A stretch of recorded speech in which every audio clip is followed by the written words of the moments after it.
The escalating battle over abortion. Missouri has joined a series of states passing bans that could be headed to the Supreme Court. But now President Trump and top GOP lawmakers in Washington are backing away from some of the most restrictive laws, concerned about a voter backlash in 2020. Our senior congressional correspondent Mary Bruce is in Washington with the story. Good morning, Mary. Good morning, George. Well, more than a dozen states have now passed new restrictions on abortions, but now we are seeing a growing number of Republicans who are anti-abortion saying they are not on board with parts of these strict new bans, including now the president.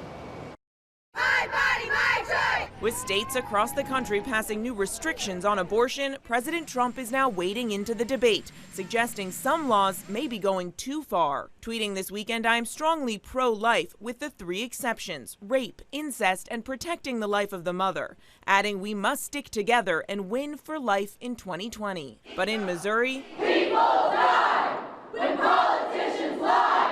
Where protesters flooded the state capitol this weekend, the governor now stands ready to sign a bill banning abortions after 8 weeks that does not include exceptions for rape or incest. I've been pretty clear where I've been from day one on right to life. I think always it's the most important to protect women's health and advocate for the unborn. And in Alabama, where the governor just signed a near total ban on all abortion, the only exception is if the mother's life is in danger. The abortion debate now front and center on the campaign trail, too. I hope America's women are paying attention, because President Trump has started a war on America's women, and if it's a fight he wants to have, it's a fight he's gonna have. The dialogue has got so caught up on where you draw the line that we've gotten away from the fundamental question of who gets to draw the line. And I trust women to draw the line when it's their own life.